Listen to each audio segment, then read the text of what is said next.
All right, welcome back. Game time once again. We're trying to get yesterday's U.S.-Belgium game out of our system. So let's play one of our own. I've decided to roll out a panel favorite, big deal or no big deal. I'll queue up some of the stories we've been talking about in the newsroom, and I'll put it to the panel. Is the story a big deal or, not? So joining me tonight, our most excellent panel, Dave Martin, NTD senior sports reporter and election data analyst, Mike Leon, host of the Can We Please Talk podcast and head of content for DAZN, and Chris Bob, NTD's political correspondent. So let's start with the World Cup. What a game. The U.S. lost to Belgium 4-1 last night, despite FIFA reversing the U.S. red card after President Trump called for a review. That means all three host nations of this year's World Cup, the United States, Mexico, and Canada, have officially been eliminated from the tournament. Despite the loss, though, there was still plenty of excitement surrounding the World Cup in Kansas City, often considered the home of U.S. soccer. Here's what some fans had to say after the match. Let's take a listen. I thought Belgium was the far better team, talent-wise, than the U.S. So wasn't surprised by the outcome. Hated to see it just fall apart at the end like that, but you lose, so the score doesn't really matter that much. What an astounding group of people. They're so kind, genuine, and honestly, that pulled me in. And through the first couple weeks, and then ever since then, I haven't been able to miss a game. I try to catch every single one, and I'll probably continue watching after this. I honestly, my appreciation for the game has grown a ton since having the World Cup here in the U.S. for sure. All right, so Belgium defeated the United States 4-1 last night, despite the controversy surrounding the red card. Big deal or no big deal, Dave? Let's start with you. All right, I'm going to say it is a big deal for sure. But really, to me, the bigger deal was the way they played. They just did not look like the team that we've gotten to know over the past month or two. I mean, they looked like they were slow from the outset. Belgium looked like they were 2 steps quicker from the beginning. I mean, those first 10 or 15 minutes was really brutal to watch. They sort of made a game of it. I mean, they were only down a goal at halftime, but then you had Pulisic's injury and the goalie's problem there with the goal being let up there. That whole brass thing, yeah, getting in his foot. Yeah, there were some major problems. I think, though, that, the U.S., I thought they just, like I said, they just didn't, even though they went against a very good opponent, they just didn't look like how they've looked recently. This sometimes happens when you have a star player who's been out or you think is going to be out, and then all of a sudden you get him back, and instead of and you kind of relax a bit. I thought they looked kind of like maybe they did that. They exhale, they get Balogun back. Meanwhile, Belgium, they looked like they were pretty upset that Balogun was coming back. It looked like they rallied around that. Yep. They were at least a step or two ahead of them. I mean, the U.S.'s defense just didn't look anything like we had seen before. Now, I don't even know if these two are at their best and are playing on an even field. I think Belgium still wins. I'm afraid to say that. That's what I think. But this was not the U.S. team we had saw. So that was a tough thing for me to say. Yeah. Mike? I wish I could pick something in the middle because I expected them to lose. I did expect them to at least get to here. U.S. soccer has a ceiling, and unfortunately, they've met it in different rounds, whether it be 32 or 16. We don't do the same things here that other countries do. We don't breed the youth system the way other countries do. And everybody doesn't play soccer up until later on. They fracture it, like I said this morning on the Good Morning Show, that we play different sports. And so when you don't devote your full attention to one sport, that's what happens. And the team has gotten so far as they can get. And they had an easy group, as we all knew, Australia and Paraguay and Turkey, which they lost, but they were trying some lineup changes. But they had an easy group. I expected them to get here, and then I expected them to lose to a better team. And that's what happened. And that's what Mel said, and that's what I said. So big deal, I guess. All right, Chris? No big deal. And I'm going to agree with Mike here. We do things differently than other countries. We don't do the same things that they do. And what we do, as the president gave us permission to, is to say it was rigged. And that's what I'm going to do. And not only am I going to do that, I'm not only going to echo our leader, I'm going to also echo the future leader of the UK, Nigel Farage, if he survives his by-election, in saying that Belgium is pretty much a non-country. So I don't feel sorry at all. Team USA. You always have such a unique take, Yeah. Chris. Yeah, I'm really always do. impressed like that. I'm always surprised by what you have to say. You definitely don't copy anyone else. We lose to Belgium. Yeah. It's not a big deal.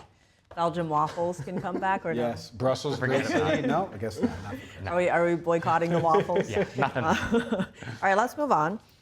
News reports, I should say a top aide to New York City Mayor Zora Mamdani, whose identity is being concealed, is furious at executives at ABC. That's after a co-host of The View, Sara Haines, called a socialist congressional candidate anti-Semitic last month. Let's actually listen to what Haines said. I just read a fascinating article this morning. It was talking about how one party is ousting anti-Semites and one party is electing them. And I would say that this article raised great points. Avila Cheval, however you say her name, she was at a pro-Palestine rally prompting Hamas and celebrating that on October 8th of 2023. October 8th, the only thing that had happened is that Israel had been attacked and people had been brutally murdered and raped. And so on October 8th, I don't think there needed to be rallies cheering on Hamas. You're calling her an anti-Semite? I'm going to full-blown call her an anti-Semite. She would proudly call herself that, trust me. Right, so according to news site Semaphore, the mayor's aide threatened that Haines's remarks could affect whether Mamdani and other Democratic socialists would agree to come on their show. Mike, let's start with you. Big deal or no big deal? Okay, I was going to change my take. Now I have to, after hearing that, because I did not hear Sara Haines' soundbite, it has to be a big deal. There's a huge conflation between being critical of the Israeli government and what they did in response after October 7th and what they did or didn't do before October 7th, because there was a lot of failure from the intelligence communities in Israel to prevent October 7th. Somebody being pro-Palestinian, and now I have a little bit of skin in the game because my niece is Palestinian, that does not mean that you want October 7th to happen. So the reason why it's a big deal is because of what she just said there. I think there's a conflation, and this is, again, we're seeing it playing out in elections in Michigan with al-Sayed as a candidate. This is going to be another thing. It cost Kamala Harris the election. If we don't get on the right side in terms of calling out Israel's actions, not the Jewish people and the people that have been affected by this, but the Israeli actions. Now, in terms of the Mamdani person going nuts, that's not that big a deal because I don't know how many socialist candidates are really going to go on The View, even though it's the #1 program. I just looked this up by ABC. I can't believe it. I don't watch The View. You watch? Raise your hand if you watch The View. Exactly. That's what I thought. I knew that was going to be the answer, but apparently 2.6. Because we have jobs. Right, exactly. It's on when you apparently work. 2.6 million people view it per episode. We're not amongst that demo, but apparently it is a big show. So maybe it is a big deal in that, but I don't think that's a big deal. Sara Haines' comments, way bigger deal. All right, Dave, your thoughts? I mean, I say it was no big deal, only because it seems like plenty of conservatives and Republicans kind of complain about their views, but they still seem to go on. Even Sara Haines, who's by all accounts is like not really affiliated clearly with any one party, and by all accounts maybe the nicest person in Hollywood, it seems like. Even the way they treated her, I didn't think was right, but like I said, people still watch the show and people still go on the show, so I don't really think it's that big of a deal personally. Chris, I know you have thoughts. I think it's a big deal. Okay. And it's 2.6 million housewives who watch The View. You know, that's really what it is. And there's nothing wrong with that. You know, you can watch substandard television. It's fine. I mean, it's whatever. You could choose. It's your life. You have freedom in this nation. Yeah. But the issue here is that, you know, this aide, what are you talking about? You got J.D. Vance going on The View. You need to pitch these people. You know, it's actually against your interests to not go on The View in some respects. And I think even the Democrats, the Republicans recognize that. That's why JD went on 3.3 million people watched make his case. Yeah. And, I just think that's a little bit of like this weird cliquey thing where like if you criticize us or say anything about us, we're not going to be there with you. Mm-hmm. And it's just, I don't like it. I don't feel very comfortable by it. I hope it's not true. But I suspect so little. All right, well, let's talk about Gen Z.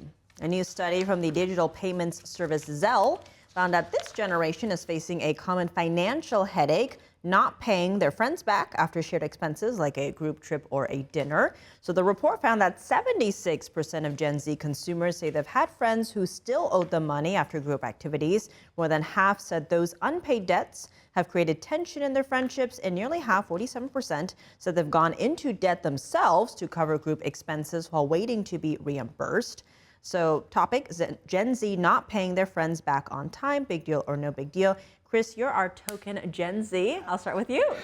Big deal. There's something called the Scrooge scale. I've created it. And basically, it goes like this. If they owe you $5 because they paid for your coffee or something like that, and you really, like this is occupying so much space in your mind that you're thinking about it all the time, maybe it's a you problem. Also, there's a difference between a friend and an acquaintance. Sometimes people owe you money, but they're your buddy, you're gonna go out with them again, you're gonna do something, you know you're gonna get paid back. But if someone is not really a friend and they're not paying back, that's more expected. And that person probably you shouldn't continue to have a friendship with that person or whatever that relationship is. But check Venmo, see how many requests you sent and how many of them get answered.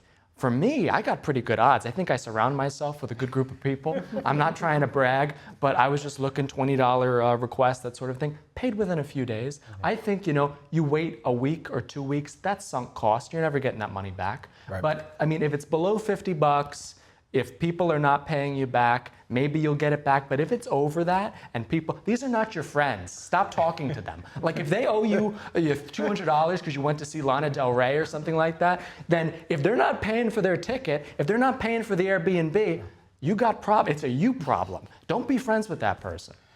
Listen, I owe people money right now, so I mean, not in that same vein. Shout out to my boy John Solario. But listen, you get Venmo requests. You pay said Venmo request within a certain day period. My first question was actually, what is Gen Z? Because I always get the cutoffs wrong between Gen Z, Gen Y. I'm losing my mind on all of those things. But I think I'm 44, so where am I? A millennial? You're Gen X. Oh, Jesus. See, I didn't even know that. Yeah. But be that as it may, 18% say it can take up to 1 month to pay somebody back. 10% say 2 to 6 months. I mean, if you're paying me back 2 to 6 months for like $40 from a night that we went out, like, what are we doing here? Even though my boy Tom Conley owes me $25 from Rutgers, Michigan State back in 2003, you still owe me that, TC, and I'm not letting you go. I'm not letting that go. Where does you owe me that money. Scale place this? Scrooge scale? I would put that at 100 because this dude has been owing to me for decades. Okay, but that's from Rutgers, Michigan State. Go ahead, Dave. I can way top you with $40, all right? But I'm putting officially no big deal because I'm Gen Z, and it was the same way. Like when I was in college, I remember. My name was, I was a sucker who had the name on the cable bill, and every month I had to go around and ask my friends and roommates for money. Every time they'd say next month, I'll get you next month. And, we didn't have Venmo back then, so yeah, it was a problem. I was reading more in that article about how have a repayment plan with your friends. Oh my God. I know, right? I had one with a friend where I loaned thousands of dollars a few years back. I had a repayment plan. Unless you're planning to be a Scrooge to them. I mean, this isn't like a legal notice. You can't seize their properties if they don't. I mean, long story short, they still owe me thousands of dollars. Get on Judge Judy. I was going to say, does this account for sports gambling debt? Because then I'd really maybe be a part of this. Maybe me and Mike have some common friends. Yeah. $40 is nothing, all right? Yeah, I was going to say, we got to talk after this. Or you can do what Chris says and get rid of those friends. Oh, even better. Cut them off. I mean, they're costing you money, quite Smaller literally. and smaller circle. He's still my good friend. I can't do it,